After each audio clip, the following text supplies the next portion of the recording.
देख रहे हैं शिखर तक न्यूज़ 24। मैं राजकमल यादव, मैं महाराज जिला के निचलौल क्षेत्र में मौजूद हूँ। यहाँ जो है पूर्व मुख्यमंत्री अखिलेश यादव जी आए थे। यहाँ बहुत सारे लोग हैं, ये जानते हैं कि यहाँ मुख्यमंत्री के आने से क्या असर पड़ेगा इस क्षेत्र पर। जी नमस्कार, मैं अपना नाम बताइए सर।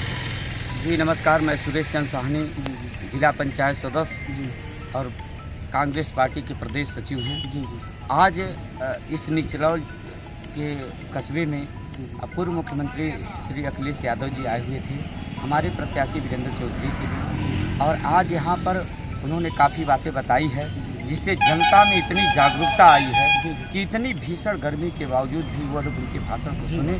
और इतना बेसब्री से इंतज़ार हो रहा था कि मेरे इस ज़िले में जिला प्रशासन के द्वारा और सरकारी अधिकारी और नेताओं के द्वारा, सरकार के द्वारा हमारे किसी राष्ट्रीय नेता को उतरने की अनुमति नहीं मिल रही थी, जिससे इसका ज़िले में बहुत आक्रोश है, जिसका परिणाम वर्तमान सरकार को बहुत भयंकर भुगतना पड़ेगा। सर वो करेंगे कि इस बार 400 पार। देखिए, अगर ये लोग जानते थे 400 पार है तो चुनाव कराने की क्या जरूरत है। ये 400 सीट हार रहे हैं, बाकी सीट में ये लोग जो भी स्थिति बन जाए, लेकिन 400 सीट हारेंगे और बहुत स्थिति खराब है। इनके दिलों से जाकर के पूछिए, यहाँ के सांसद रात दिन एक कर दिए हैं, लेकिन जनता लड़ रही है, वीरेंद्र चौधरी नहीं लड़ रहे हैं। इनके 30 साल के कार्यकाल में किसी तरह का कोई विकास नहीं हुआ है और जनता पूछ रही है कि आपने कौन सा कार्य किया है। जहाँ जहाँ बैठ रहे हैं वहाँ विरोध हो रहा है। और जो वास्तव में भाजपा के खाटी कार्यकर्ता थे, जिन्होंने रात दिन भाजपा के लिए काम किया था, उनको दरकिनार करते हुए यहाँ के सांसद ने, जो पूर्व मंत्री भी रहे हैं, केंद्रीय मंत्री हैं, और यहाँ के जो खाटी लोग हैं, इनको निगलेक्ट किए हैं। इनको हमेशा दरकिनार करते हुए अपना काम किए हैं। अब भाजपा के लोग खुद ही अंदर से कष्ट में हैं कि ऐसे व्यक्ति जो हम लोगों ने रात दिन एक किया और साथ नहीं देते हैं किसी काम के लिए। इसी के साथ मैं आप लोगों को साफ साफ कहता हूँ कि महाराजगंज की जनता परिवर्तन चाहती है और उस परिवर्तन में पंकज चौधरी को हरा करके यहाँ के सांसद के रूप में वीरेंद्र चौधरी को, जो इंडिया गठबंधन से है, 1 जून को वोट दे करके ये दिखा देगी, ये साबित कर देगी कि जनता क्या चाहती है और यहाँ का सांसद क्या किया।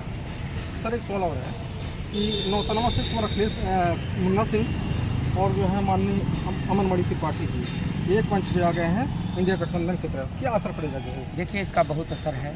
हम उस पर ज़्यादा टीका टिप्पणी नहीं करेंगे, लेकिन यहाँ विचारों का खेल है। विचार जिसका जहाँ मिला वहाँ गए और उन लोगों का विचार इंडिया गठबंधन की तरफ गया, तो इन लोगों ने इंडिया गठबंधन का सहयोग करने के लिए मन बनाया है और कहा भी है, अपने लोगों से अपील किया है। जगह जगह इन लोगों ने कार्यक्रम और सभाएं भी किया है कि आप लोग तैयार हो जाइए और इंडिया गठबंधन के प्रत्याशी श्री वीरेंद्र चौधरी को भारी से भारी मतों से जिता करके दिल्ली के सदन में भेजने का काम करेंगे। बहुत सारे युवा आइए, क्या नाम है? गंगा सागर, क्या करते हैं? एडवोकेट हैं। चलिए, तो बहुत बहुत धन्यवाद। क्या महाराजगंज जिला में जो है माननीय पूर्व मुख्यमंत्री अखिलेश यादव के आने से इस महाराज जिला पर क्या असर पड़ेगा, लोगों के ऊपर क्या असर पड़ेगा? सर असर तो बहुत ही अच्छा पड़ेगा, क्योंकि जनता परिवर्तन चाह रही है। सर्वप्रथम भारतीय संविधान, क्योंकि आजकल जनता के बीच में भारतीय संविधान को लेकर जागरूकता बहुत ज़्यादा हो गया कि अगर संविधान नहीं रहेगा तो हम लोग सुरक्षित नहीं हैं। तो आम जनमानस में आज लहर बन गया है कि इंडिया गठबंधन का वो हो गया है। इंडिया गठबंधन वास्तव में मजबूती पड़ रही है, क्योंकि सहयोग। एक सवाल और है, भाजपा का ये कि जो है हम जो है संविधान को नहीं बदलने वाले हैं, कांग्रेस आएगी वो बदलेगी, क्या इसको कहना चाहते हैं? सर पहला नंबर तो कटाक्ष है, जो सरकार पहले कटाक्ष करती है, तो वास्तव में ये नहीं है कि जो है संविधान के गलत तरह से आजकल पुराने समय से ही पूर्ण रूप से जब संविधान लागू नहीं हुआ तो क्या संभव है कि लागू हो सकता है? क्या नाम है सर? कहाँ से आते? तो लोग जो है रोजगार के नाम पे या किसके नाम पे जो है वोट जो है कांग्रेस की करेंगे? ऐसा है महोदय, जनता 30 साल से यहाँ के सांसद को देखते देखते थक गई है और एकदम परिवर्तन की मूड बना चुकी है। अब कोई भी ताकत लगा लें पंकज चौधरी को गोरखपुर में जाके आराम करना है। और जो कुछ लोग इधर उधर बिखरे हुए थे माननीय अखिलेश जी के आने से, वो भी गठबंधन के साथ हो गए हैं और बम्पर वोटों से हमारा प्रत्याशी देवेंद्र चौधरी जीत करके दिल्ली के सदन में जाने का काम कर रहे हैं। क्या मुख्यमंत्री के यहाँ आने से बहुत असर पड़ेगा? एकदम एकदम, मैं बता दिया ना कि जो कुछ लोग भूले भटके इधर उधर मंडरा रहे थे वो भी आ गए। हाँ, झंडा के थ्रू। क्या नाम है आपका? कहाँ से हैं? जी जी। तो भाजपा भी कह रही है कि जो है हम भी जो है राशन दे रहे हैं, पीएम किसान दे रहे हैं, इससे क्या कहना है? राशन की बात नहीं छोड़ो, राशन तो कांग्रेस पहले से टेलर में दे चुकी है। और वो कह रही है कि आज हम मुफ्त दे रहे हैं, मतलब ठीक है, मुफ्त दे रहे हैं, देने के बाद तो ले तो भी रही है। आप बताइए, गैस बिल जीएसटी लगा कर, आटा किसान सब पे जीएसटी लगा कर एक हाथ दे रहे, दूसरे हाथ से ले रही है। भाजपा सरकार 4 गुना बतलाइए। आप भी आप कह रहे हैं 400 पार के, मतलब आपको यही नहीं समझ में आ रहा कि आपको 543 है तो 400 पार कैसे आप कह रहे हैं? आपका 3 और 2.5 में काम बन जाएगा। आपका भी नियत भी गड़बड़ है। आप हो सकता है 400 बना करके आप संविधान बदलना चाह रहे हैं। सबको पार कर देंगे। भाजपा भी कह रही है कि जो है अगर जो हम सत्ता में नहीं आएंगे तो कांग्रेस जो है संविधान बदल देगी। कांग्रेस के नहीं बदलने का वो है, आपका 400 पार वाले पे, इसी पे टारगेट पे हम लोग अनुमान लगा रहे हैं कि संविधान आप ही बदलेंगे। अगर भाजपा सरकार आएगी तो यही बदलेगी संविधान, जो कि हमारे अनुसूचित जात और भी अन्य जात हैं, ये सब पूरे संकट में आ सकते हैं आने वाले समय में। बताइए, मिला जुला करके सपा सरकार, कांग्रेस सरकार जो भी थी आज के पुराने समय में कोई कुछ नहीं है। अपना एक काम करते हैं तो उसको 4 गुना जुड़ाते हैं सब भाजपा वाले। चलिए चाचा जी जानते हैं। चाचा जी क्या नाम है आपको? हरी राम निसाब। कहाँ से हैं? तो आप पेंशन पाते कि नहीं पाते हैं? पेंशन तो मिलता है, लेकिन जो मेरा मुख्य आरक्षण है, वरिष्ठ नागरिक हम जाते थे जो हिंदू करते हैं, ये सब हिंदू हम हैं, तो हिंदू धर्म स्थल पर हम जाते थे तो हमको 55% छूट मिलता था रेलवे में।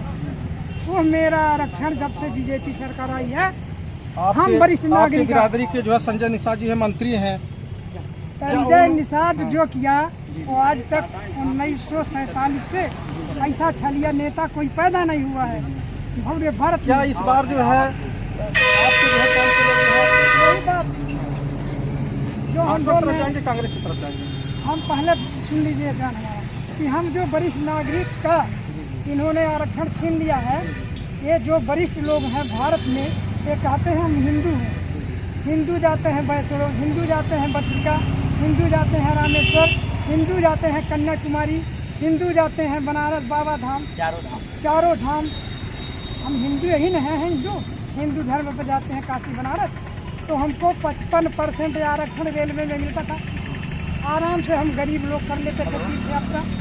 लेकिन जब से बीजेपी सरकार हुआ है, इन्होंने हमको जो है सामान्य मिला दिया, रेलवे का आरक्षण वो खत्म हो गया है। क्या आप नहीं वरिष्ठ होंगे? सारे युवा वरिष्ठ होंगे, उनको लिए सारी व्यवस्था खत्म कर दिया है। और वोट देने की बात है तो हम लोग गठबंधन को वोट देंगे। आपके जो है संजय निषाद जी हैं, वो कहते हैं कि जो है हम अपनी बिरादरी को जो है बहुत सारे आरक्षण दिया दिए हैं और जो है तो आरक्षण पर यही बात है कि जो लड़का पिछड़ी का सामान्य के कोटा में जाता था किसी विषय पर, तो उसका एक सीट पिछड़ी का खाली हो गया। लेकिन ये सब उसको ख़त्म कर दिए हैं कि मान लीजिए पिछड़ी का 400 सीट है, उसमें से 100 बच्चे चले गए सम्मान में, तो 100 सीट पिछड़ी के लिए खाली हुआ कि नहीं हुआ है? इनका कहना है भाजपा लोगों का कि नहीं, जो आएगा वही रहेगा, वो सब खत्म कर दिए हैं। फिर क्या है कि पढ़ाई लिखाई इन्होंने क्या किया कि हमारे महाराजगंज नहीं, गोरखपुर महाराजगंज में मेरा एक लड़का पढ़ता है जो आँख के विषय से ऑप्टोमेट्री कहा जाता है। वो MSc करने के लिए, BSc करने के लिए हमको हरियाणा जाना पड़ा। गोरखपुर महाराजगंज बस्ती बनारस इस मंडल में हमको यूनिवर्सिटी मेडिकल कॉलेज नहीं मिला।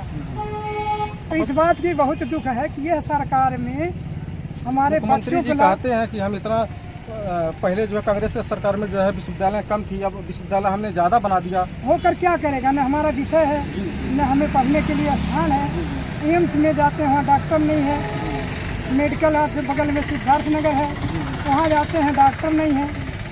दवा लिख देते हैं, पीछे पीछे गाड़ के लगे हुए हैं दलाल मेडिकल स्टोर वाले। कहते हैं 20% देंगे, अगला बोलता है 25% देंगे। वो सब फर्जी दवा लिख देते हैं, जाके कमीशन ले लेते हैं। बहुत बढ़िया आपने बताया जो है कि जो है मुख्यमंत्री जी कहते हैं कि हमारे प्रदेश में जो है इतने विश्वविद्यालय खोल दिए, लेकिन इनके घर के जो है दूसरे प्रदेश में जाके तब जो है अपना विषय पाए।